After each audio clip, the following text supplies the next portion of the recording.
Olha aqui, ó. Os olhos são a luz do corpo.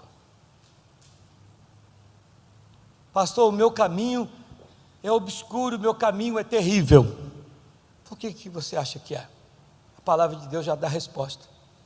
Os seus olhos, eles são maus. Os seus olhos não são a luz do corpo, eles fazem você tropeçar. Se os seus olhos são bons, tudo seu terá luz, tudo seu será bom. Vocês acham que a pessoa vive mal, vive doente, com problemas A, B, C e D, por causa de quê? Olha a palavra de Deus falando. Se os teus olhos são maus, o que você vai ver? Doença? Problema? É isso que você vai ver. É o que eu já preguei aqui uma vez. Tem gente que você pode colocá-la diante de uma coisa esplendorosa, estupenda, magnífica. Ela vai ver erro, ela vai ver defeito, porque o olho dela é assim. Você pode colocá-la diante de um parque de diversão melhor de todos, mas ela vai ver erros. Você pode colocar um homem, a mulher mais bonita, ele vai ver defeito. Assim diz o Senhor: se os teus olhos são maus, eu fui abençoar uma casa, depois da reunião da manhã, dos obreiros, e quando eu entrei, fui lá ungir, eu falei para a pessoa: Deus te abençoe, Deus te abençoe, fico feliz por você ter comprado a sua casa. Aqui pertinho, falei: Deus te abençoe mesmo, muito feliz, e aleluia, glória a Deus, casa bonita, abençoada. Ai pastor, o senhor gostou? Mas muito bonita. Mas se fosse uma casa caindo aos pés, é dela? Foi ela que comprou? O seu olhar, deu para entender agora? Se você tem um olhar tenebroso, o que é casa bonita, vai ser feia. E talvez a feia vai ser bonita, ou a feia vai ser a pior de todas.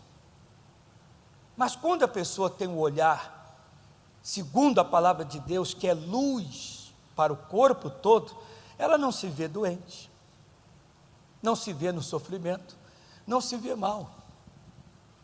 Então eu disse aqui hoje, que você vê a pessoa se desviando, você vê a pessoa fora da igreja, você vê a pessoa fazendo o que não convém, fora da palavra de Deus, eu vou te dar a resposta.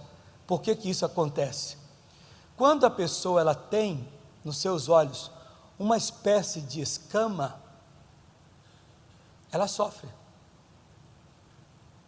Todos vocês aqui sabem que uma pessoa cega, ela tem a sua parte de sofrimento, ela sofre. Ela não enxerga a vida, ela não sabe o que é o azul, o amarelo, se ela nasceu assim, ela não sabe o que é o azul, o amarelo, não sabe o que é o branco, não sabe o que é o cor-de-rosa, não sabe o que está diante dela. Assim são as pessoas no campo espiritual. Ninguém sofre por acaso, ninguém, meus irmãos, nem eu, nem vocês. Vocês devem tomar cuidado, muito cuidado com essa frase que a Bíblia, eu vou ler aqui já, a palavra de Deus nos fala: tudo que o homem planta, ninguém está comendo na vida o que não tenha plantado.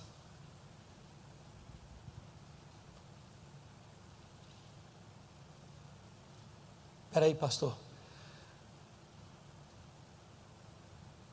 eu plantei umas coisas ruins, corre lá e arranca, porque você vai colher o fruto do que você plantou. Os seus vão comer esse fruto. Lembra lá de Oséias 4:6? Porquanto desprezaste a minha lei, desprezarei os vossos filhos. Você vai comer do fruto daquilo que você plantou, e os seus também vão comer. Você despreza, os seus filhos vão comer isso. Deus vai desprezar os seus filhos amanhã. Não, meus filhos Deus vai guardar, mas não sou eu, é a palavra. É a palavra de Deus que diz. Eu dizia hoje também aqui para minha família, minha esposa, que o ruim de muitos é não tomar a igreja como igreja. Vamos lá, responda para mim aqui. Quantos de vocês acreditam na salvação? Acredita que existe os céus e o inferno? Acreditam? Que os santos e os salvos, quando morrerem ou quando o Senhor chamar, vão para a glória? Acreditam nisso? Mas vocês sabem que muitas são as pessoas que fazem da igreja um lugar de passeio. Para elas, igreja não é igreja.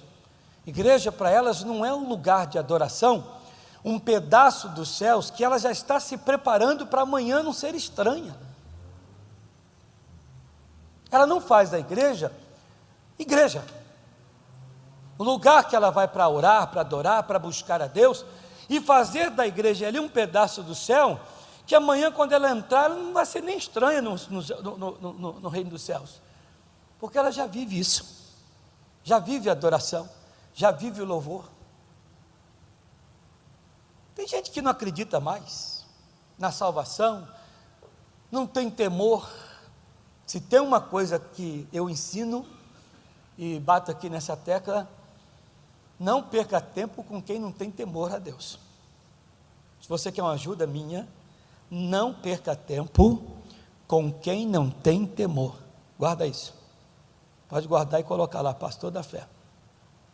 Não perca tempo com quem não tem temor.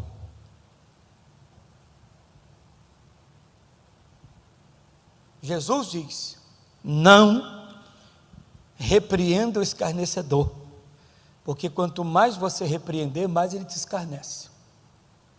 Repreenda o sábio, para que ele se torne mais sábio ainda. Então não perca tempo com quem não tem temor. Você chega para uma pessoa e fala, ela zomba, ri, faz chacota no trabalho, em casa, família, não perca tempo. Você vai se irritar. Não tenha gota de temor. Fala mal da igreja, de pastor, zomba dos dízimos, das ofertas, fala mal de Deus, do Espírito Santo e etc. Você não perca tempo. Eu não perco tempo. Quando a pessoa está pronta, disposta a ouvir, receber, viver a palavra de Deus, ela tem a minha atenção. Quando ela fica lá, eu não dou. Mas não dou mesmo. Quando a pessoa ela tem um olhar negativo, vai ser muito sofrimento. Muito. E eu acho que vocês devem estar a viver perto de pessoas negativas, porque tem gente que tudo para ela dá errado, não dá certo. Você vai fazer um negócio, não vai dar certo. Vamos ver aqui, não deu certo para ninguém. Eu não tenho condição. É um negativismo grande. Tudo para ela não tem como, não dá certo, não vai dar certo, não tem jeito. E aí? Vamos comprar esse negócio? Não tem dinheiro. E aquilo? Não dá certo. E aquele outro mais? Não deu certo para o meu tio. O que eu tenho a ver com o teu tio? Eu estou decidido, Deus vai abençoar, mas a pessoa não vê. O que é bom, não. E por que não, pastor? Ela tem uma escama nos olhos. Ela não consegue ver as coisas boas. Por que não consigo avançar? Porque não consegue ver coisa boa. Só consegue ver o mal. É como o hipocondríaco, só consegue ver doença. As coisas boas não. Nem consegue ver que está indo para o inferno. Está fazendo coisa errada. Isso aqui é ruim. A pessoa está fazendo e ela não consegue ver que o diabo está do lado. Eu comentei algo aqui hoje cedo. Você tem que tomar cuidado. O diabo, quando ele atua, ele não vem em forma de demônio, senão você vai repreendê-lo. Mas a pessoa, quando ela é má, ela não consegue ver a obra do diabo. É igual o cidadão que está roubando e está matando. Ele só consegue ver o roubo e a morte que ele está cometendo.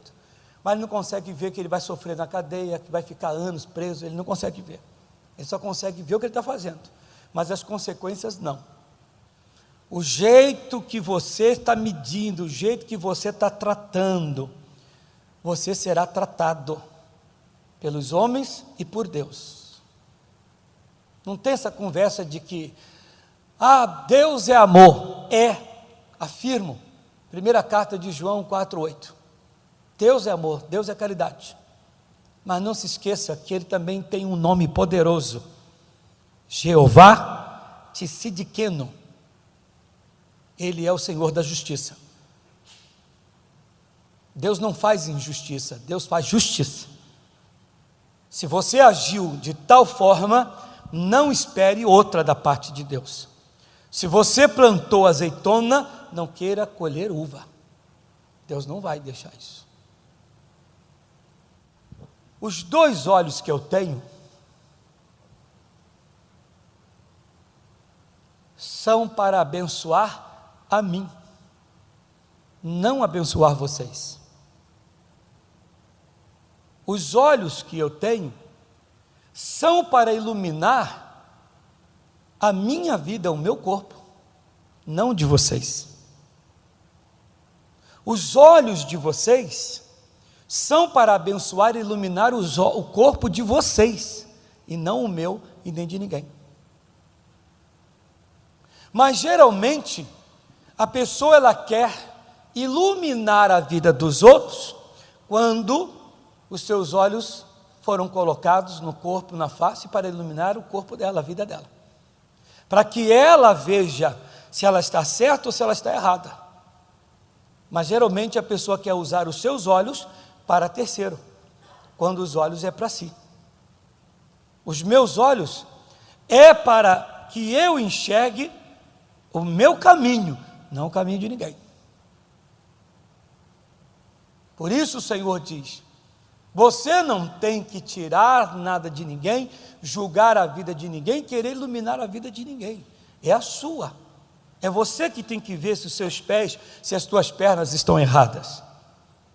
É você que tem que ver se a sua mão está fazendo o que não convém. Você viu o que ele faz? O que ele faz não me interessa. Eu tenho que ver as minhas mãos e os meus pés. Eu tenho que ver a minha vida. Eu tenho que iluminar o meu corpo, todo o meu ser. Mas geralmente é o contrário. Por que eu não avanço? Porque em vez de eu ter que iluminar, olhar a minha vida, eu tento iluminar a vida dos outros e consertar a vida dos outros. Então foi o que eu disse aqui hoje, e hoje eu venho falando. Tem gente que gosta de ver erro, defeito na minha pessoa ou na pessoa da igreja, na pessoa jurídica. Se a pessoa gosta de ver defeito na minha pessoa, na pessoa da igreja, ou na pessoa seja de quem for, ela tem que parar de querer ver defeito nos outros e olhar para si. E ver defeito em si mesmo, não nos outros.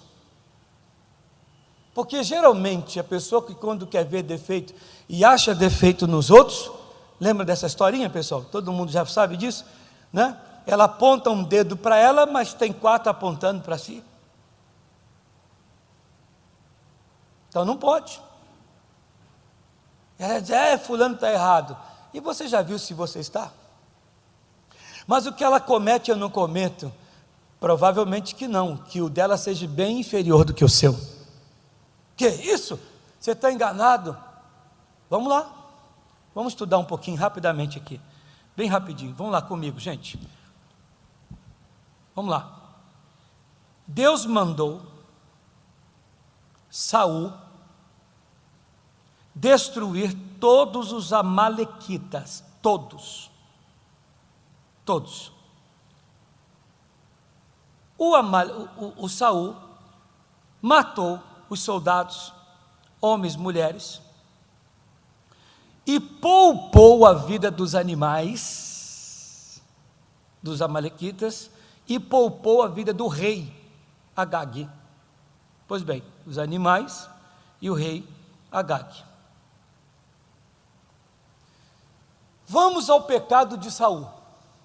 Saul não foi para a guerra, deitou com a mulher de um soldado fiel, chamado Urias, engravidou a mulher, sabendo da gravidez, mandou que, para resumir, no que veio o Urias, mandou uma carta para Joabe, para colocar o Urias na frente de uma peleja que ele não aguentaria, e o homem morreu. Humanamente falando, quem cometeu o maior pecado? Humanamente falando, Davi. O Saul só não matou o rei Agag e os animais. Davi cometeu todos esses erros. Quem cometeu o maior erro, humanamente falando? Vamos lá tentar iluminar e tirar a trave. O Davi. Humanamente falando, o Davi cometeu mais erro. Qual é a diferença dos dois? Um, em vez de assumir, não assumiu, e o outro assumiu. Um olhou para si e viu que errou, iluminando sua vida. O outro, porque não fui eu, porque os soldados aqui fizeram, porque eles que são culpados, etc. Deus não tem prazer nisso. Salmo 51, 17.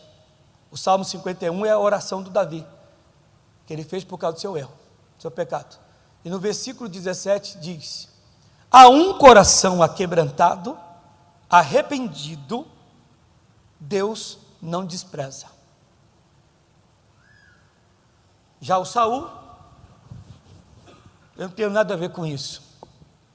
Humanamente falando, quem cometeu o maior erro? O Davi. Mas quem foi que olhou para si, iluminando e reconhecendo? O Davi, e não Saul. Quem perdeu o reino? Quem perdeu? Saul. O que o Saul não queria perder? O reino, o trono. E o que o Davi não queria perder? Salmo 51, ele disse: não se afaste de mim e não retire de mim o teu espírito. Ele não pôs o reino. Olha a diferença. Quando você ilumina a sua vida, quando você pensa diferente. Tem gente que não quer perder o emprego. Tudo bem, que não perca mesmo, em nome de Cristo. Tem gente que não quer perder o marido, não quer perder a mulher, que não perca mesmo. Não quer perder aquilo, não quer perder o carro, não quer perder. Mas tem gente que não quer perder um culto desse. Tem gente que não quer perder a salvação. Tem gente que não quer perder Cristo, não quer perder o Espírito Santo. Já outro não quer perder o status, não quer perder a posição. Já um crente, ele não quer perder Jesus. Ele não quer perder o culto, como eu disse. Ele não quer perder a verdade de Deus. Mas fulano erra. Filho, comece a examinar a sua própria vida. Seus olhos foram colocados não para ver a vida de ninguém. Seus olhos foram colocados aí para você iluminar e ver a sua vida, não a vida dos outros. Você ver erro nos outros, pare de ver erro nos outros, comece a ver você. Aqui está o porquê que eu não avanço. Eu não avanço porque eu não consigo olhar para mim. Eu olho para os outros. Eu vejo o erro nos outros, mas não vejo os meus erros. Acredita, meus irmãos, você vai chegar aqui um dia que eu vou pregar, que a sua bênção está naquele ponto, está naquele outro, naquele outro, naquele outro. Mas a palavra que eu tenho para lhe falar agora, é essa aqui. Eu não avanço, eu não melhoro a minha vida no geral, por causa dos meus olhos. Olha o Elias falando. Eliseu, você fica aqui que o Senhor me manda para Gilgal, me manda para aqui, para lá e acolá. Vive o Senhor, vive a tua alma, não te deixarei. Então acompanhou. Chega na hora, o Elias diz para o Eliseu: amigo, você me pede o que você quiser, pode pedir. Ele disse: eu quero a unção dobrada. Ele disse: olha, rapaz, pedido difícil você pediu, mas deixa eu te falar um negócio. Olha, igreja, deixa eu te falar um negócio. O Elias falando: quando você me ver, como assim? Quando você estiver olhando para mim e ver, Eliseu, como se estivesse dando um toque nele, entendeu, cara? Vê, entendeu? Sabe aquela provinha, aquela colinha que o cidadão, né? Sabe? É como se estivesse dando uma colinha para o Eliseu. Olha, quando eu for tomado de ti, e você estiver me vendo, veja, dando uma colinha para o Eliseu, quando me vires sendo tomado de ti, se acontecer, aconteceu. Espera aí, pelo que eu sei, pelos meus conhecimentos dos antigos, Abraão pôs a mão na cabeça do Isaac e transferiu a bênção do Isaac para o Jacó. bastava o Elias transferir a bênção. Bastava ele colocar a mão na cabeça do Eliseu e falar: servo, receba a tua bênção. Deus mandou que eu levantasse um novo sucessor. Pá, toma. Bastava fazer isso.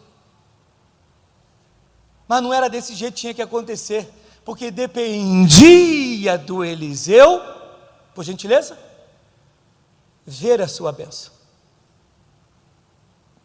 Quem está prestando atenção? Dependia. Tem bênção que depende de você vê-la. Vai depender do jeito de você enxergar. Você está andando pelas ruas da cidade, passa por uma loja, está lá aquela geladeira, aquele fogão. E olha que você está precisando, hein?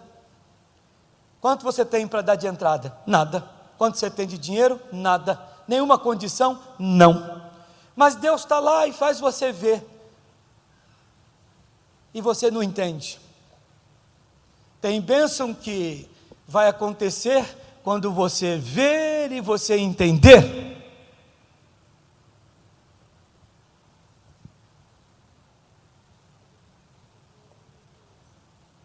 Eu espero.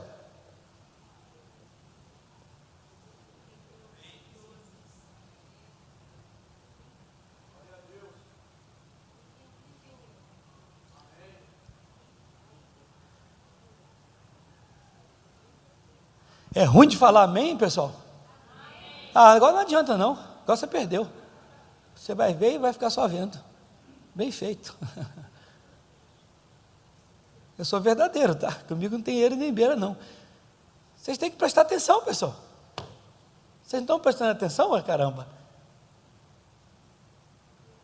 Sabe o que significa a palavra amém? Assim seja. Então você está aqui, eu estou ministrando bem, você fica aqui, ó. O Eliseu pelo menos ainda olhou. Vocês estão assim, ó. Então olha direito, caramba. Porque tem bênção que depende daquilo que você está vendo e como está vendo. Então diz a palavra que o redemoinho veio, a carruagem de fogo, e foi levando Elias. E com isso caiu já o seu turbante, caiu a sua capa, a sua túnica, as suas sandálias, seu tirolão, foi voando, caindo. Olha, peraí, a Bíblia não traz em detalhes, estou parafraseando.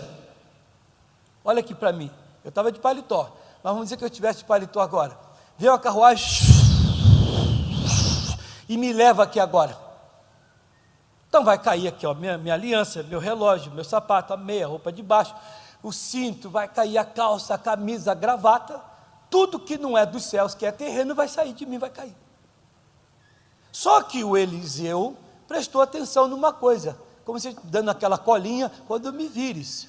Ele parou e pensou, quando esse homem foi me chamar, passou a capa, eu já falei isso aqui para vocês, quando ele foi me chamar, passou a capa, quando eu olhava para ele, estava sempre com a capa, tudo que ele ia fazer com essa capa, se ele fosse não sei o que, pega a minha capa, segura a minha capa aí menino, e etc, tudo com a capa. Quando ele atravessa o rio Jordão, ele dobra a capa, fere, e etc, eu estou vendo cair o turbante, estou vendo cair tudo, mas só que a capa que teve, sempre estava com ele. Então ele diz, quando me vires, quando você olha, você não tem que olhar para as outras coisas. O triste é que às vezes se olha, aí entra aquilo que eu falei bastante, tem gente que olha para a cruz da direita e da esquerda, em vez de olhar para a cruz certa. Em vez de você olhar para aquilo que Deus está te dando, você olha para aquilo que o diabo está te oferecendo. O que estava caindo? A Bíblia Sagrada fala da capa. Mas será que era só a capa que estava caindo? Repito, parafraseando, tinha outras coisas, porque não ia para a glória, que é coisa da terra, isso não ia entrar no reino dos céus. Como caiu a capa, caiu também a sandália. A letra não traz, mas eu vou expor para você. Só que os olhos dele estavam na capa, e ficou fixo ali na capa, e não tirava os olhos dele da capa. E quantos de nós cometemos esse erro? Ele disse, rapaz, em outras palavras, tua bênção está do jeito, da maneira que você enxerga. É o jeito que você vê, pessoal. Hoje de manhã eu comentei, quantos não conseguem ver no pastor arrancador de dinheiro? A gente não pode falar um nada aqui, que já sei onde é que vai dar isso, quer ver? Daqui a pouco ele vai pedir o dinheiro aí. É o que a pessoa consegue ver. Ela não consegue ver numa portinha que está ali, 2 portas, que ali vai ser a empresa dela. Não, o problema não está em ninguém, o problema está nela, porque os olhos é dela. Deu para entender? Os seus olhos são seus. Diz a palavra, nós vimos aqui em Mateus, que os seus olhos vão iluminar você ou vão levar você para as trevas. Misericórdia. Os seus olhos ou vão iluminar ou vão levar vocês para as trevas. Eu não consigo me ver orando, não consigo me ver fazendo isso. Então comece a enxergar, irmão, porque você só está vivendo trevas. De que jeito você tem visto a obra de Deus? Jesus mostra aos homens que quando se olha para a sua obra, da forma correta, tudo muda. O Saulo, quando ele olhava para os cristãos, ele via os cristãos como uma peste, uma praga na face da terra. O Senhor diz, vai lá, que eu vou mostrar para ele vai enxergar direitinho. O Ananias, quando pôs a mão na cabeça do Saulo, caiu como se fosse uma espécie de escama, caiu dos olhos. Quando ele abriu, ele já olhou para o Ananias de forma diferente. A primeira cidade que o Saulo pregou, foi ali onde ele estava, em Damasco. Ao sair da casa e ir embora, ele já olhou para o povo e viu o povo de uma forma diferente. De que jeito você vê as pessoas? De que jeito você vê a obra de Deus? De que jeito você se vê? Quem sabe estamos vendo conforme Saulo de Tarso, vê o que é bom como mal, e o mal como bom. Mas Jesus foi lá e mostrou para ele, vai lá e põe a mão na cabeça dele, que eu vou mostrar para ele. Quando pôs a mão, caiu dos olhos uma espécie de escama, e ele passou a ver de forma diferente. Então eu disse aqui hoje, sabe por que muitos estão fora das igrejas? Porque tem uma escama nos olhos. Sabe por que muitos maridos estão deixando suas esposas, marido? Porque tem escama nos olhos. Deixando os filhos passarem necessidade, fome, escama nos olhos. Porque estão abandonando a fé, escama nos olhos. Deixando os seus trabalhos, suas obrigações, escama nos olhos. Porque não consegue ver. O que é bom, toma como errado, e o que é errado como bom. Mas Jesus diz, eu vou mostrar para ele, vai lá. Tem muita gente aí que precisa receber uma imposição de mão, daquelas que te dói a cabeça. O pregador fala, vem aqui que eu vou orar por você. Meter a mão na cabeça, dói meu pescoço. Fecha os olhos, amigo, que eu já fiz muito isso. Fecha os olhos.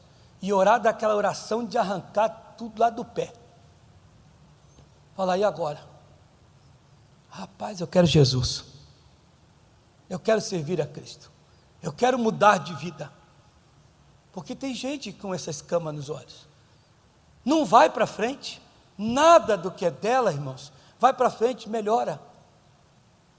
Ela gosta de ver a vida dos outros, ela tem que ver a sua. Jesus, eu vou mostrar para você, que você está errado, que servir a mim não é um sofrimento. Quem aqui está comigo, pensa comigo, tem o mesmo pensamento, de que estar sem Cristo fora da igreja é um sofrimento tamanho? Seja sincero e verdadeiro, estar sem Cristo fora da igreja é um sofrimento tamanho? É um sofrimento? Eu vou levantar as 2 pernas, eu vou me levantar, eu não me vejo sem Jesus e fora da igreja, não me vejo. O dia que eu não estou na igreja, parece que falta alguma coisa, eu fico vazio. Eu não falei no domingo, falei na igreja. Eu sou pastor, estou sempre na igreja. O dia que eu não estou, não, hoje não vou, minha folga, eu não vou na igreja hoje. Parece que arrancou de mim, sabe, alguma coisa. Eu fico meio assim tonto. Já tem gente que para ela é comum. É porque você não consegue enxergar ainda como Jesus deu a visão ao Saulo. Porque ali mesmo, ele não foi para casa, o Saulo não foi para casa, e em casa foi lá tomar um chá, e etc, depois foi fazer a obra. Não, em Damasco mesmo, ele começou a fazer a obra de Deus. Isso é enxergar diferente. Jesus fez ele enxergar diferente. O Pedro, eu escrevi aqui para vocês assim: tem que se parar de jogar fora a oportunidade dada por Deus. Tem que parar de jogar fora a oportunidade que Deus dá. 3h da tarde era a hora da oração, 3h. Todos os dias, alguém pegava o homem coxo e colocava na porta do templo para mendigar. Todo dia. Pode ser, a Bíblia não diz que esse homem ia às 15h02, 14h55, diz que todos os dias ele estava na porta do templo para mendigar, mas o povo só ia para orar às 3h, que era a hora da oração, a hora nona. Bem que o Pedro poderia com João ter ido ao templo antes. João, vamos para o templo? Vamos. Mas que hora? Não é 3h? É, mas vamos cedo, a gente fica lá. Se ele entrar, não fala nada com o coxo, porque o coxo não está lá. E se o Pedro for, não na hora da oração, for depois, ou nem ir. Temos a oportunidade, Deus nos dá, mas nós jogamos fora. E olha que eu já falei muito isso na outra igreja lá em Campinas, e falei muito aqui desde quando eu cheguei aqui. Você tem que tomar cuidado com esse pontinho aqui da vida. Você tem que tomar cuidado com isso aqui, ó. A hora que Jesus Cristo está para entrar, ele vai entrar, aí tem uma porta aqui. Você está na casa, ele vai entrar, Pai seja convosco, você meu amigo discípulo, eu vou te abençoar. E Jesus começa a abençoar um por um. Quando chega a vez de abençoar o Tomé não está. Acredite, vocês não têm noção, mas minha barriga sempre mexe, por pensar nisso, de não estar na hora que o Senhor vai me abençoar. Ele diz assim: hoje eu abençoo o Luiz, o da fé, mas nessa hora eu não estou.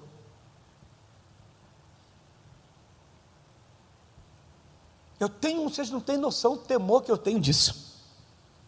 Porque Jesus entrou, foi abençoando os discípulos e o Tomé não estava. Ele disse: cadê o Tomé? Aí não está aqui, mestre. Ele não está, e agora? Aí depois Jesus volta, vai direto até o Tomé e diz: põe o seu dedo aqui, seu miserável, seu incrédulo. A Bíblia não diz que deu bênção nenhuma, e não foi lá para dizer: ó, paz, não sei o quê. Já foi direto nele e diz: põe o teu dedo aqui, seu incrédulo. Meu irmão, minha irmã, para fechar, este homem, todos os dias, sendo colocado na porta do templo.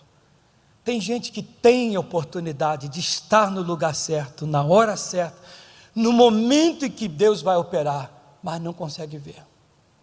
O dia que Deus vai operar o seu milagre, você não está, você não vê, você não presta atenção. Esses homens serviam a Deus, estiveram com Jesus Cristo. Esses homens aqui, Pedro e João, o João é conhecido, chamado como discípulo amado, o discípulo com a cabeça no ombro de Cristo. O João, dos 4 evangelhos que você lê, o mais crente é o João.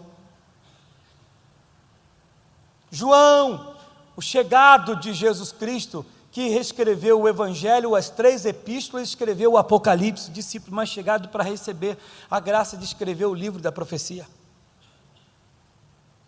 O Pedro, que orava desde semana passada, orava pedindo a Deus ousadia e intrepidez. Esses 2 homens estão indo para o templo, e o coxo que tem oportunidade olha para esses 2 homens e diz: me dá uma esmola. Amigo, o Pedro olha para ele e diz: olha para nós, rapaz, seu problema é na perna, que você é coxo? Não, seu problema na verdade são os seus olhos, porque você nem se vê curado, nem se vê dentro do templo, não se vê andando, não consegue ver quem é que pode te ajudar ou quem pode te atrapalhar. A verdade, o teu erro, o teu mal, não são bem as suas pernas, os seus pés que estão tortos, mas sim os seus olhos. Você não consegue enxergar, diferenciar a derrota da vitória, quem pode te ajudar e quem não pode. Eu queria estar falando isso para algumas pessoas, mas ainda bem que está sendo aqui gravado, filmado. Não sabe. O problema de muitos, às vezes não é nem a língua, apesar da língua ser o órgão pequenino do corpo, Tiago 3, que fala que ela é muito perigosa, mas o problema de muitos, às vezes não é a língua, não é o braço, mas são os olhos. Não consegue ver o buraco, o laço que estão armando, não consegue ver, meu irmão, a bênção que está diante dos seus olhos, não consegue ver o que Deus tem para lhe dar, o que Deus está lhe oferecendo. Consegue ver nos outros sempre uma esmola, mas não consegue ver no Pedro e no João a cura. Não consegue ver naquele trabalho que é feito na igreja. Já vi pregadores se rirem, criticarem, zombarem de nós, de tudo que nós fazemos na igreja, mas fazer o que nós fazemos não fazem, ajudar as pessoas não ajudam, mas só tem olhos para criticar. Eu chego para você e diz: meu irmão, vou te dar um copo com água aqui. Ih, que essas igrejas dão água. Então ajuda essa pessoa, por gentileza. Cura ela, por gentileza. Não, cada um na sua fé. Vai para o meio do soca, rapaz. Jesus mandou ir por todo mundo, curar os enfermos, expulsar os demônios, purificar os leprosos. Sai da minha frente, Satanás. Você não pode ajudar, então não atrapalha. Como a irmã deu testemunho: pastor, a brasa que o senhor tem dado aqui, eu estava tantas noites sem dormir, falei: não, está amarrado em nome de Cristo. Fui lá e coloquei a brasa no meu travesseiro, estou dormindo com uma belezura. Não foi uma ajuda? Não concordo com essas coisas. Então, cala a sua boca, se você não concorda. Não fica enchendo a paciência dos outros, atrapalhando a fé dos outros. Pode ajudar? Não posso, então não atrapalha. Vocês sabem disso, que tem gente que ela tem um olhar tão negativo que para atrapalhar os outros, misericórdia. Ajudar? Não ajuda, de jeito nenhum. Vocês sabem disso. Não estou aqui criticando igreja de ninguém, igreja nenhuma, mas para ajudar, não ajuda. Igual o moço lá, na outra cidade que eu estava, que o irmão disse: pastor, meu irmão manifestou um demônio. Eu fui lá e chamei o pastor, fulano de tal, ajuda meu irmão, vou trazer ele aqui. Não traga teu irmão com esses demônios para cá não, porque a última vez que eu lidei com esse negócio, eu fiquei uma semana no hospital. Mas que pastor é esse? Não traga a pessoa endemoniada não, aí é fácil, né, pessoal? Imagina eu ter uma igreja aqui, a Igreja da Graça, em Osasco, ninguém tem me dá dor de cabeça, todo mundo é dizimista, ofertante, batizado nas águas, batizado no Espírito Santo, todo mundo ofertante, patrocinador, todo mundo crê em Jesus, vai para o céu, e que dor de cabeça eu vou ter? Demônio atormenta vocês vão embora para casa, vocês voltam, não tem nenhum demônio para ir, nem para dar um espirro no chão, não tem, aí é bom, não é bom? Aí é maravilha. Por isso que eu fico meio bronqueado, não estou aqui para criticar, mas fico bronqueado com essas igrejas pipoca, que para tirar membro da igreja dos outros, só sabe tirar membro feito, ninguém quer tirar um membro com carrapicho.